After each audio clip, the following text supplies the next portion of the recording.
श्रीगणेशाय नमः। अथ श्री शनिभार्या एवं शनि स्तोत्र।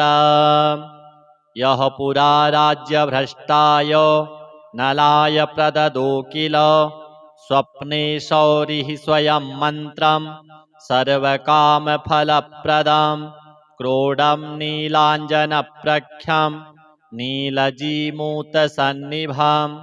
छायामार्तण्डसम्भूतं नमस्यामि शनैश्चराम्। ॐ नमोऽर्कपुत्राय शनैश्चराय निहारवर्णाञ्जननीलकाय स्मृत्वा रहस्यं भुवि मानुषत्वे फलप्रदो मे भव सूर्यपुत्र।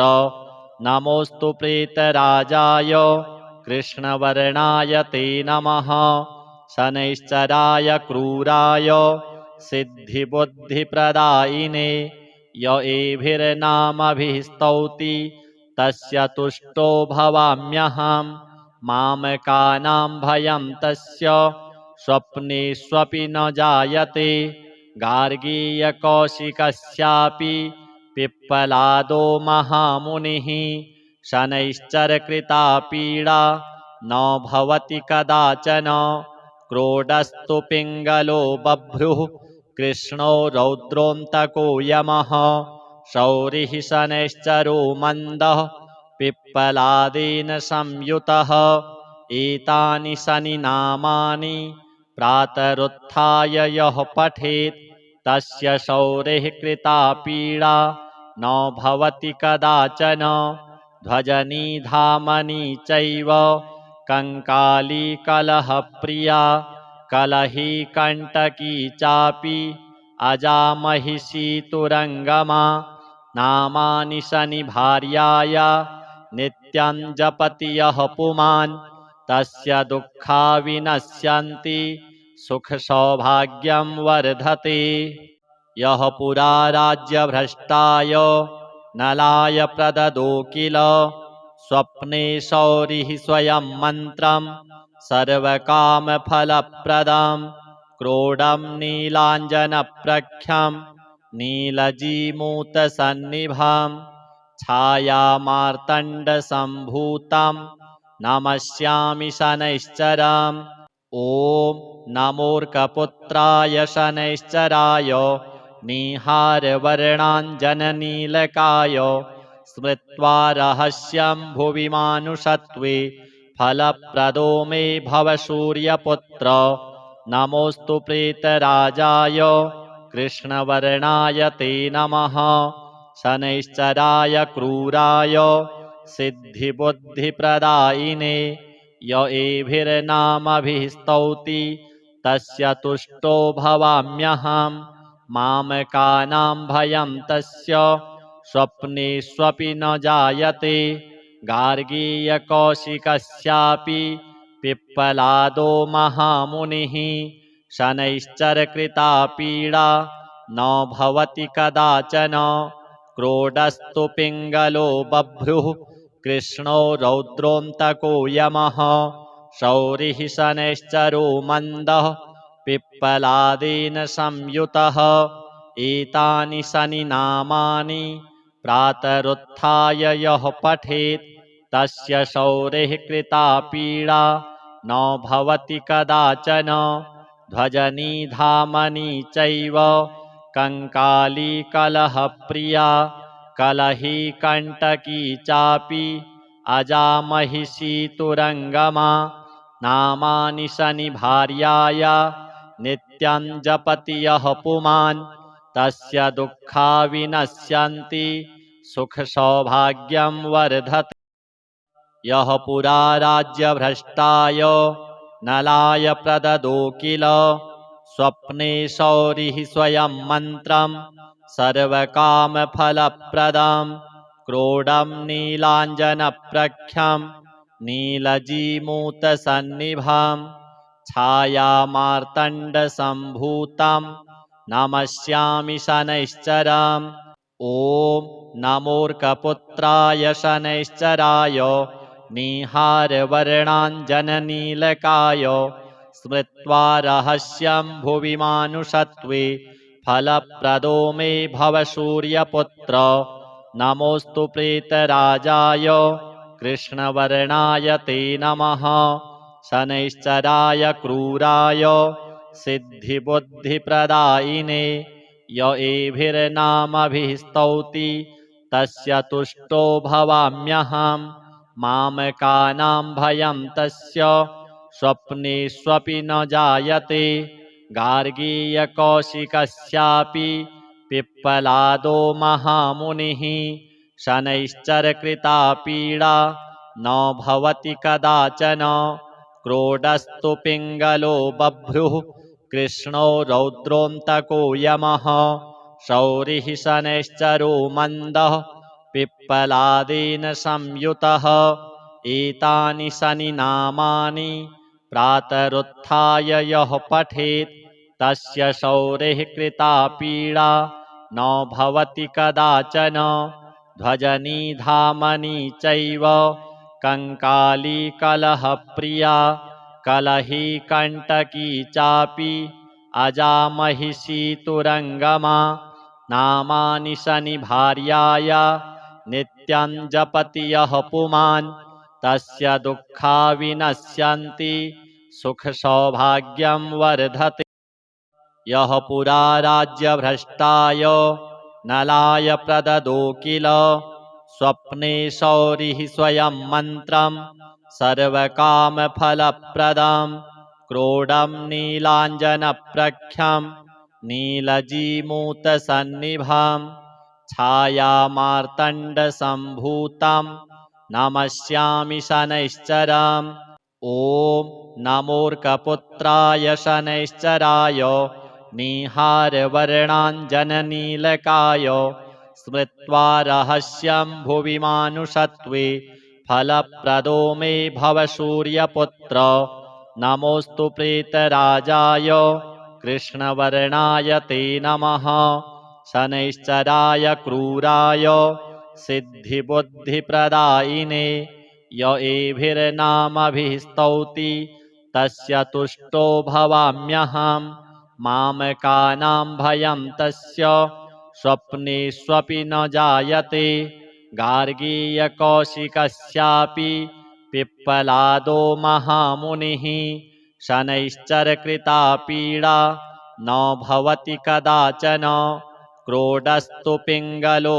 बभ्रुः कृष्णो रौद्रोऽन्तको यमः शौरिः शनैश्चरो मन्दः पिप्पलादेन संयुतः एतानि शनिनामानि प्रातरुत्थाय यः पठेत् तस्य शौरिः कृता पीडा न भवति कदाचन ध्वजनिधामनि चैव कङ्काली कलहप्रिया कलही कण्टकी चापि अजामहिषी तुरङ्गमा नामानि शनिभार्याय नित्यं जपति यः पुमान् तस्य दुःखा विनश्यन्ति सुखसौभाग्यं वर्धते यः पुरा राज्यभ्रष्टाय नलाय प्रददो किल स्वप्ने शौरिः स्वयं मन्त्रं सर्वकामफलप्रदं क्रोडं नीलाञ्जनप्रख्यं नीलजीमूतसन्निभां छायामार्तण्डसम्भूतं नमस्यामि शनैश्चरम् ॐ नमोऽर्कपुत्राय शनैश्चराय निहारवर्णाञ्जननीलकाय स्मृत्वा रहस्यं भुवि मानुषत्वे फलप्रदो मे भव सूर्यपुत्र नमोऽस्तु प्रेतराजाय कृष्णवर्णाय ते नमः शनैश्चराय क्रूराय सिद्धिबुद्धिप्रदायिने य एभिर्नामभिः स्तौति तस्य तुष्टो भवाम्यहम् मामकानां भयं तस्य स्वप्नेष्वपि न जायते गार्गीयकौशिकस्यापि पिप्पलादो महामुनिः शनैश्चरकृता पीडा न भवति कदाचन क्रोडस्तु पिङ्गलो बभ्रुः कृष्णो रौद्रोऽन्तको यमः शौरिः शनैश्चरो मन्दः पिप्पलादेन संयुतः एतानि शनिनामानि प्रातरुत्थाय यः पठेत् तस्य शौरेः कृता पीडा न भवति कदाचन ध्वजनिधामनि चैव कंकाली कलहप्रिया कलही कंटकी चापि अजामहिषी तुरंगमा नामानि शनिभार्याया नित्यं जपति यः पुमान् तस्य दुःखा विनश्यन्ति सुखसौभाग्यं वर्धते। यः पुरा राज्यभ्रष्टाय नलाय प्रददो किल स्वप्ने शौरिः स्वयं मन्त्रं सर्वकामफलप्रदं क्रोडं नीलाञ्जनप्रख्यं नीलजीमूतसन्निभं छायामार्तण्डसम्भूतं नमस्यामि शनैश्चरम्। ॐ नमोऽर्कपुत्राय शनैश्चराय निहारवर्णाञ्जननीलकाय स्मृत्वा रहस्यं भुवि मानुषत्वे फलप्रदो मे भव सूर्यपुत्र।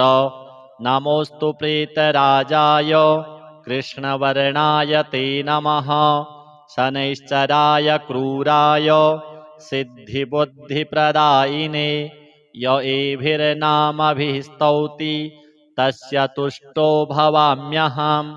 मामकानां भयं तस्य स्वप्नेष्वपि न जायते गार्गीयकौशिकस्यापि पिप्पलादो महामुनिः शनैश्चरकृता पीडा न भवति कदाचन क्रोडस्तु पिङ्गलो बभ्रुः कृष्णो रौद्रोऽन्तको यमः शौरिः शनैश्चरो मन्दः पिप्पलादेन संयुतः एतानि शनिनामानि प्रातरुत्थाय यः पठेत् तस्य शौरेः कृता पीडा न भवति कदाचन ध्वजनिधामनि चैव कंकाली कलहप्रिया कलही कंटकी चापि अजामहिषी तुरंगमा नामानि शनिभार्याया नित्यं जपति यः पुमान्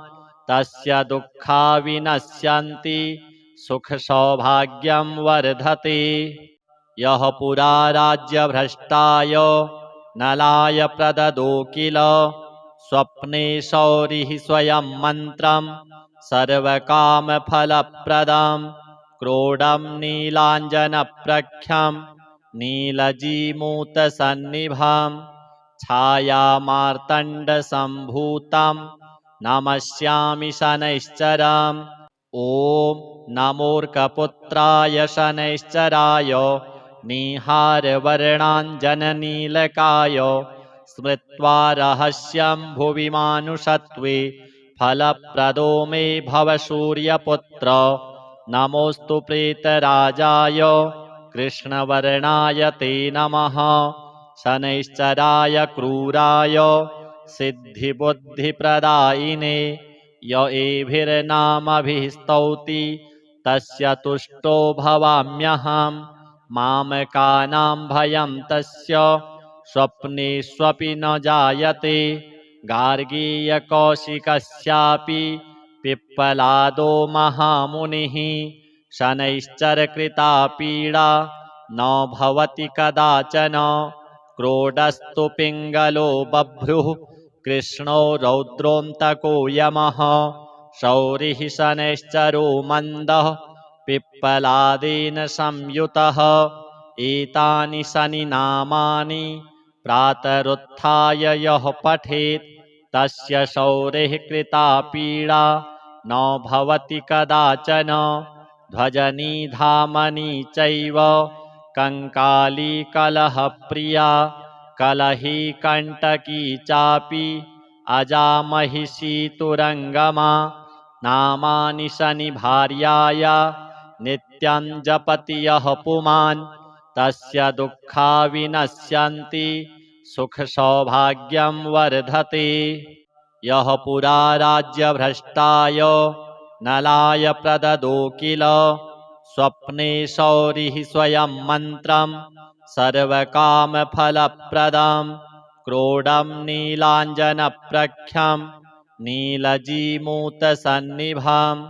छायामार्तण्डसम्भूतं नमस्यामि शनैश्चराम् ॐ नमोऽर्कपुत्राय शनैश्चराय निहारवर्णाञ्जननीलकाय स्मृत्वा रहस्यं भुवि मानुषत्वे फलप्रदो मे भव सूर्यपुत्र नमोऽस्तु प्रेतराजाय कृष्णवर्णाय ते नमः शनैश्चराय क्रूराय सिद्धिबुद्धिप्रदायिने य एभिर्नामभिः स्तौति तस्य तुष्टो भवाम्यहं मामकानां भयं तस्य स्वप्नेष्वपि न जायते गार्गीयकौशिकस्यापि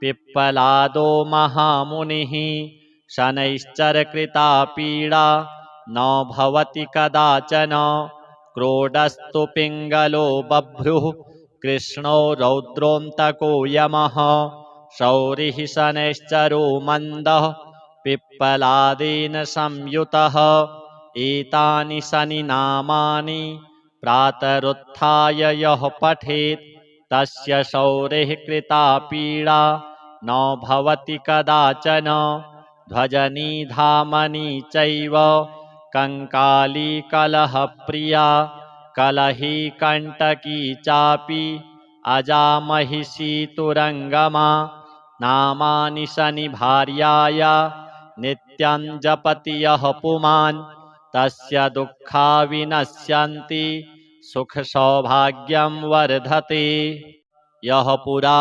राज्यभ्रष्टाय नलाय प्रददो किल स्वप्ने शौरिः स्वयं मन्त्रं सर्वकामफलप्रदं क्रोडं नीलाञ्जनप्रख्यं नीलजीमूतसन्निभां छायामार्तण्डसम्भूतं नमस्यामि शनैश्चराम् ॐ नमोऽर्कपुत्राय शनैश्चराय निहारवर्णाञ्जननीलकाय स्मृत्वा रहस्यं भुवि मानुषत्वे फलप्रदो मे भव सूर्यपुत्र नमोऽस्तु प्रेतराजाय कृष्णवर्णाय ते नमः शनैश्चराय क्रूराय सिद्धिबुद्धिप्रदायिने य एभिर्नामभिः स्तौति तस्य तुष्टो भवाम्यहं मामकानां भयं तस्य स्वप्नेष्वपि न जायते गार्गीयकौशिकस्यापि पिप्पलादो महामुनिः शनैश्चरकृता पीडा न भवति कदाचन क्रोडस्तु पिङ्गलो बभ्रुः कृष्णो रौद्रोऽन्तको यमः शौरिः शनैश्चरो मन्दः पिप्पलादेन संयुतः एतानि शनिनामानि प्रातरुत्थाय यः पठेत् तस्य शौरिः कृता पीडा न भवति कदाचन ध्वजनिधामनि चैव कंकाली कलहप्रिया कलही कंटकी चापि अजामहिषी तुरंगमा नामानि शनिभार्याया नित्यं जपति यः पुमान् तस्य दुःखा विनश्यन्ति सुखसौभाग्यं वर्धते यः पुरा राज्यभ्रष्टाय नलाय प्रददो किल स्वप्ने शौरिः स्वयं मन्त्रं सर्वकामफलप्रदं क्रोडं नीलाञ्जनप्रख्यं नीलजीमूतसन्निभां छायामार्तण्डसम्भूतं नमस्यामि शनैश्चराम् ॐ नमोऽर्कपुत्राय शनैश्चराय निहारवर्णाञ्जननीलकाय स्मृत्वा रहस्यं भुवि मानुषत्वे फलप्रदो मे भव सूर्यपुत्र नमोऽस्तु प्रेतराजाय कृष्णवर्णाय ते नमः शनैश्चराय क्रूराय सिद्धिबुद्धिप्रदायिने य एभिर्नामभिः स्तौति तस्य तुष्टो भवाम्यहम् मामकानां भयं तस्य स्वप्नेष्वपि न जायते गार्गीयकौशिकस्यापि पिप्पलादो महामुनिः शनैश्चरकृता पीडा न भवति कदाचन क्रोडस्तु पिङ्गलो बभ्रुः कृष्णो रौद्रोऽन्तको यमः शौरिः शनैश्चरो मन्दः पिप्पलादेन संयुतः एतानि शनिनामानि प्रातरुत्थाय यः पठेत् तस्य शौरिः कृता पीडा न भवति कदाचन ध्वजनिधामनि चैव कंकाली कलहप्रिया कलही कंटकी चापि अजामहिषी तुरंगमा नामानि शनिभार्याय नित्यं जपति यः पुमान् तस्य दुःखा विनश्यन्ति सुखसौभाग्यं वर्धते यः पुरा राज्यभ्रष्टाय नलाय प्रददो किल स्वप्ने शौरिः स्वयं मन्त्रं सर्वकामफलप्रदं क्रोडं नीलाञ्जनप्रख्यं नीलजीमूतसन्निभं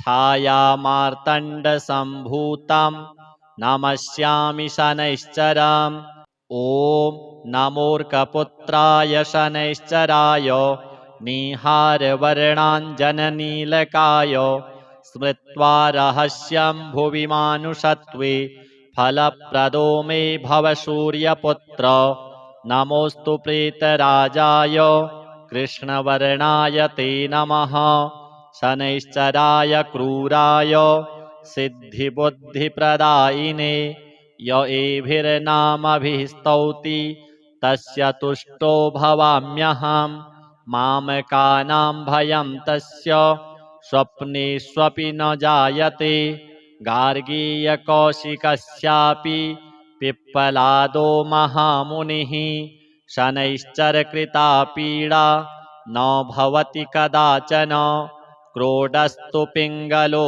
बभ्रुः कृष्णो रौद्रोऽन्तको यमः शौरिः शनैश्चरो मन्दः पिप्पलादेन संयुतः एतानि शनिनामानि प्रातरुत्थाय यः पठेत् तस्य शौरिः कृता पीडा न भवति कदाचन ध्वजनिधामनि चैव कंकाली कलहप्रिया कलही कंटकी चापि अजामहिषी तुरंगमा नामानि शनिभार्याय नित्यं जपति यः पुमान् तस्य दुःखा विनश्यन्ति सुखसौभाग्यं वर्धते यः पुरा राज्यभ्रष्टाय नलाय प्रददो किल स्वप्ने शौरिः स्वयं मन्त्रं सर्वकामफलप्रदं क्रोडं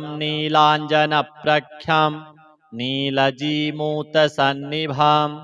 छायामार्तण्डसम्भूतं नमस्यामि शनैश्चरम् ॐ नमोऽर्कपुत्राय शनैश्चराय निहारवर्णाञ्जननीलकाय स्मृत्वा रहस्यं भुवि मानुषत्वे फलप्रदो मे भव सूर्यपुत्र नमोऽस्तु प्रेतराजाय कृष्णवर्णाय ते नमः शनैश्चराय क्रूराय सिद्धिबुद्धिप्रदायिने य एभिर्नामभिः स्तौति तस्य तुष्टो भवाम्यहम् मामकानां भयं तस्य स्वप्नेष्वपि न जायते गार्गीयकौशिकस्यापि पिप्पलादो महामुनिः शनैश्चरकृता पीडा न भवति कदाचन क्रोडस्तु पिङ्गलो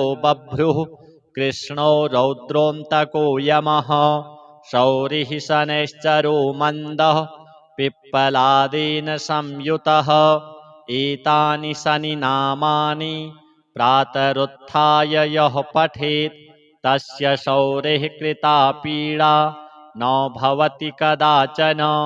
ध्वजनिधामनि चैव कङ्काली कलहप्रिया कलही कण्टकी चापि अजामहिषी तुरङ्गमा।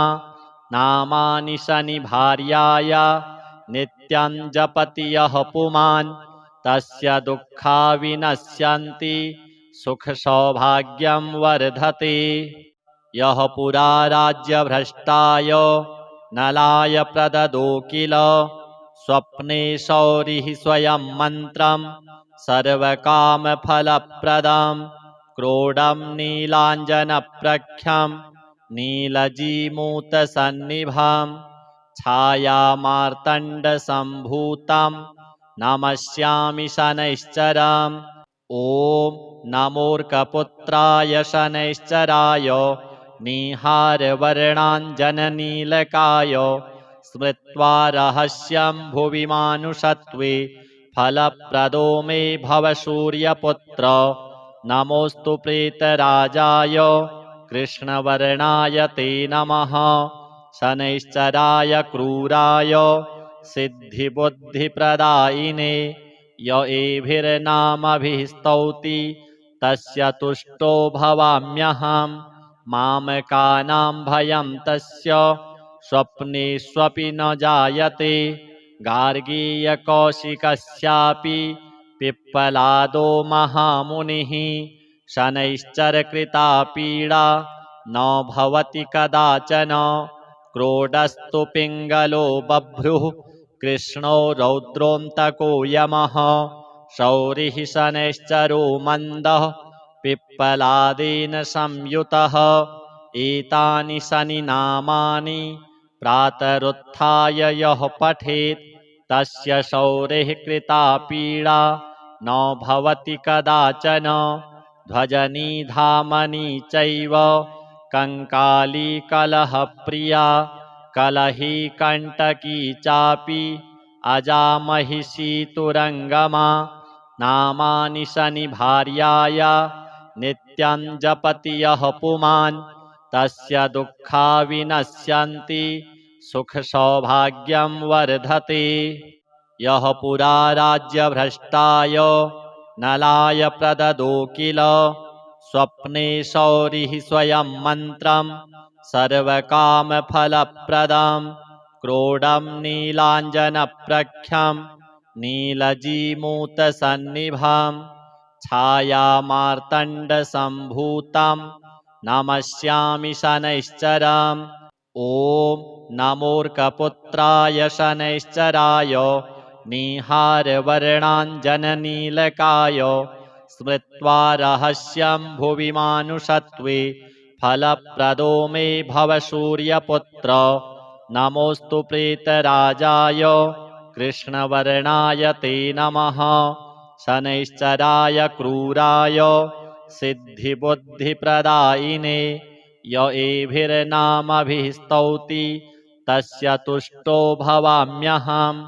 मामकानां भयं तस्य स्वप्नेष्वपि न जायते। गार्गीयकौशिकस्यापि पिप्पलादो महामुनिः शनैश्चरकृता पीडा न भवति कदाचन। क्रोडस्तु पिङ्गलो बभ्रुः कृष्णो रौद्रोऽन्तको यमः। शौरिः शनैश्चरो मन्दः पिप्पलादेन संयुतः। एतानि शनिनामानि प्रातरुत्थाय यः पठेत् तस्य शौरिः कृता पीडा न भवति कदाचन।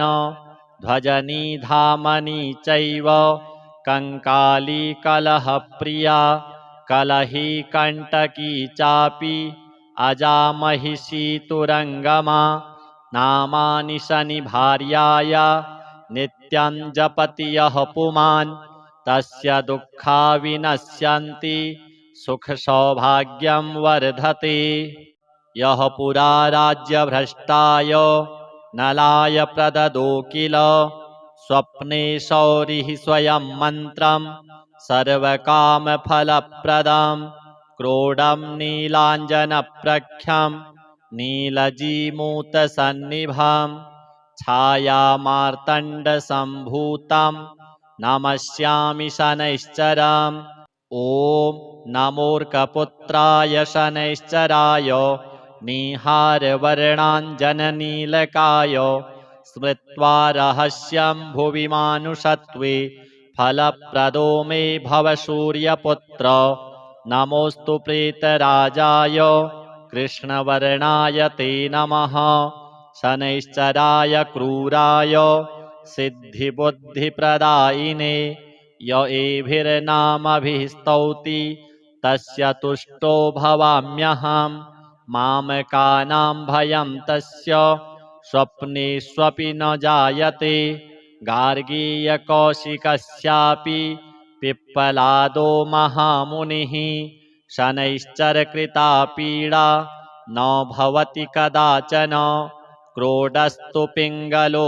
बभ्रुः कृष्णो रौद्रोऽन्तको यमः शौरिः शनैश्चरो मन्दः पिप्पलादेन संयुतः एतानि शनिनामानि प्रातरुत्थाय यः पठेत् तस्य शौरिः कृता पीडा न भवति कदाचन ध्वजनिधामनि चैव कङ्काली कलहप्रिया कलही कण्टकी चापि अजामहिषी तुरङ्गमा नामानि शनिभार्याय नित्यं जपति यः पुमान् तस्य दुःखा विनश्यन्ति सुखसौभाग्यं वर्धते यः पुरा राज्यभ्रष्टाय नलाय प्रददो किल स्वप्ने शौरिः स्वयं मन्त्रं सर्वकामफलप्रदं क्रोडं नीलाञ्जनप्रख्यं नीलजीमूतसन्निभां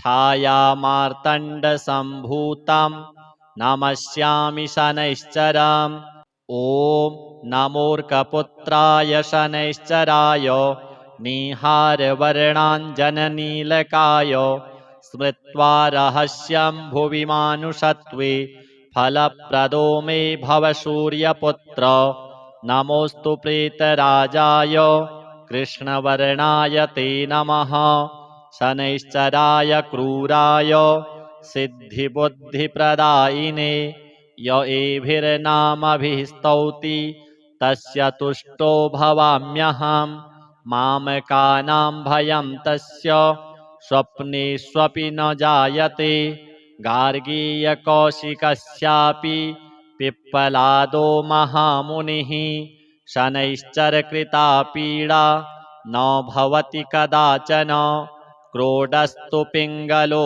बभ्रुः कृष्णो रौद्रोऽन्तको यमः शौरिः शनैश्चरो मन्दः पिप्पलादेन संयुतः एतानि शनिनामानि प्रातरुत्थाय यः पठेत् तस्य शौरिः कृता पीडा न भवति कदाचन ध्वजनिधामनि चैव कङ्काली कलहप्रिया कलही कण्टकी चापि अजामहिषी तुरङ्गमा नामानि शनिभार्याय नित्यं जपति यः पुमान् तस्य दुःखा विनश्यन्ति सुखसौभाग्यं वर्धते यः पुरा राज्यभ्रष्टाय नलाय प्रददो किल स्वप्ने शौरिः स्वयं मन्त्रं सर्वकामफलप्रदं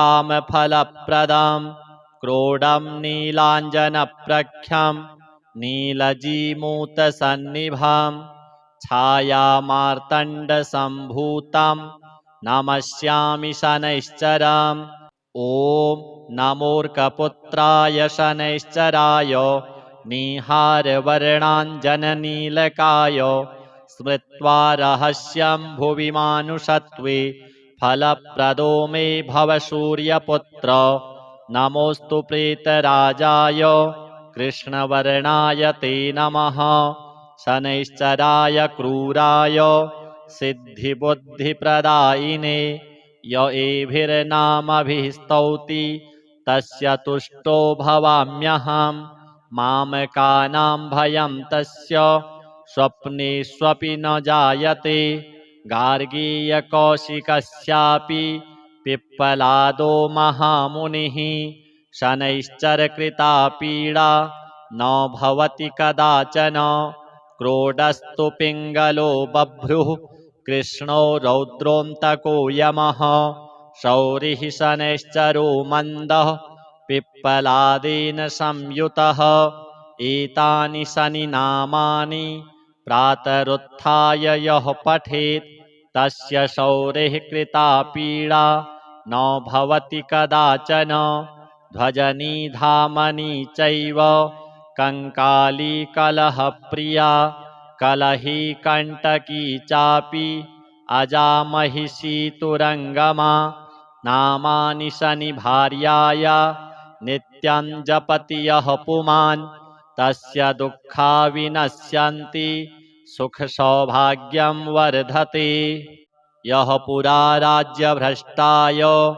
नलाय प्रददो किल स्वप्ने शौरिः स्वयं मन्त्रं सर्वकामफलप्रदं क्रोडं नीलाञ्जनप्रख्यं नीलजीमूतसन्निभं छायामार्तण्डसम्भूतं नमस्यामि शनैश्चरम् ॐ नमोऽर्कपुत्राय शनैश्चराय निहारवर्णाञ्जननीलकाय स्मृत्वा रहस्यं भुवि मानुषत्वे फलप्रदो मे भव सूर्यपुत्र नमोऽस्तु प्रेतराजाय कृष्णवर्णाय ते नमः शनैश्चराय क्रूराय सिद्धिबुद्धिप्रदायिने य एभिर्नामभिः स्तौति तस्य तुष्टो भवाम्यहम् मामकानां भयं तस्य स्वप्नेष्वपि न जायते गार्गीयकौशिकस्यापि पिप्पलादो महामुनिः शनैश्चरकृता पीडा न भवति कदाचन क्रोडस्तु पिङ्गलो बभ्रुः कृष्णो रौद्रोऽन्तको यमः शौरिः शनैश्चरो मन्दः पिप्पलादेन संयुतः एतानि शनिनामानि प्रातरुत्थाय यः पठेत् तस्य शौरिः कृता पीडा न भवति कदाचन ध्वजनिधामनि चैव कंकाली कलहप्रिया कलही कंटकी चापि अजामहिषी तुरंगमा नामानि शनिभार्याया नित्यं जपति यः पुमान् तस्य दुःखा विनश्यन्ति सुखसौभाग्यं वर्धते यः पुरा राज्यभ्रष्टाय नलाय प्रददो किल स्वप्ने शौरिः स्वयं मन्त्रं सर्वकामफलप्रदं क्रोडं नीलाञ्जनप्रख्यं नीलजीमूतसन्निभं छायामार्तण्डसम्भूतं नमस्यामि शनैश्चरम् ॐ नमोऽर्कपुत्राय शनैश्चराय निहारवर्णाञ्जननीलकाय स्मृत्वा रहस्यं भुवि मानुषत्वे फलप्रदो मे भव सूर्यपुत्र नमोऽस्तु प्रेतराजाय कृष्णवर्णाय ते नमः शनैश्चराय क्रूराय सिद्धिबुद्धिप्रदायिने य एभिर्नामभिः स्तौति तस्य तुष्टो भवाम्यहम् मामकानां भयं तस्य स्वप्नेष्वपि न जायते गार्गीयकौशिकस्यापि पिप्पलादो महामुनिः शनैश्चरकृता पीडा न भवति कदाचन क्रोडस्तु पिङ्गलो बभ्रुः कृष्णो रौद्रोऽन्तको यमः शौरिः शनैश्चरो मन्दः पिप्पलादेन संयुतः एतानि शनिनामानि प्रातरुत्थाय यः पठेत् तस्य शौरिः कृता पीडा न भवति कदाचन ध्वजनिधामनि चैव कंकाली कलहप्रिया कलही कंटकी चापि अजामहिषी तुरंगमा नामानि शनि भार्याय नित्यं जपति यः पुमान् तस्य दुःखा विनश्यन्ति सुख सौभाग्यं वर्धते। यः पुरा राज्यभ्रष्टाय नलाय प्रददो किल स्वप्ने शौरिः स्वयं मन्त्रं सर्वकामफलप्रदं क्रोडं नीलाञ्जनप्रख्यं नीलजीमूतसन्निभं छायामार्तण्डसम्भूतं नमस्यामि शनैश्चरम्। ॐ नमोऽर्कपुत्राय शनैश्चराय निहारवर्णाञ्जननीलकाय स्मृत्वा रहस्यं भुवि मानुषत्वे फलप्रदो मे भव सूर्यपुत्र। नमोऽस्तु प्रेतराजाय कृष्णवर्णाय ते नमः।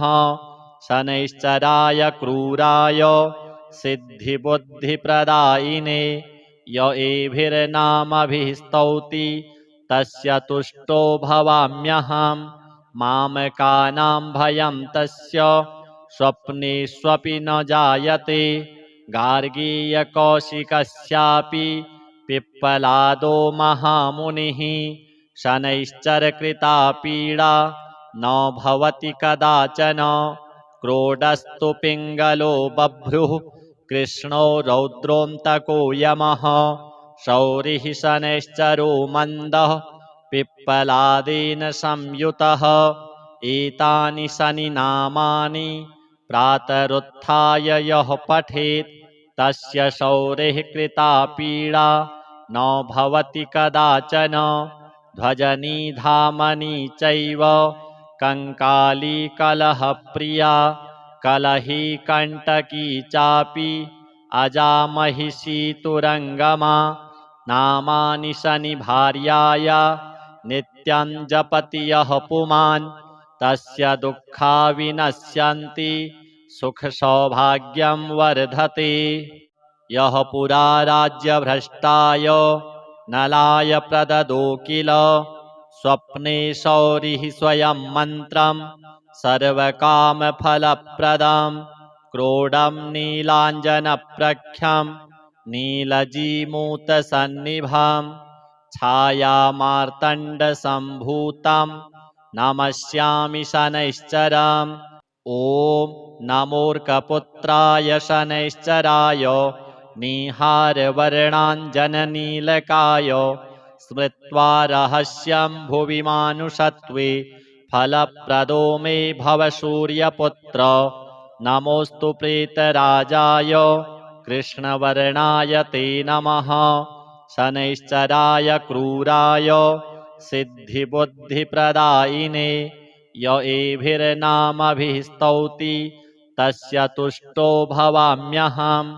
मामकानां भयं तस्य स्वप्नेष्वपि न जायते। गार्गीयकौशिकस्यापि पिप्पलादो महामुनिः शनैश्चरकृता पीडा न भवति कदाचन। क्रोडस्तु पिङ्गलो बभ्रुः कृष्णो रौद्रोऽन्तको यमः शौरिः शनैश्चरो मन्दः पिप्पलादेन संयुतः। एतानि शनिनामानि प्रातरुत्थाय यः पठेत् तस्य शौरिः कृता पीडा न भवति कदाचन। ध्वजनिधामनि चैव कंकाली कलहप्रिया कलही कंटकी चापि अजामहिषी तुरंगमा नामानि शनि भार्याय नित्यं जपति यः पुमान् तस्य दुःखा विनश्यन्ति सुख सौभाग्यं वर्धते।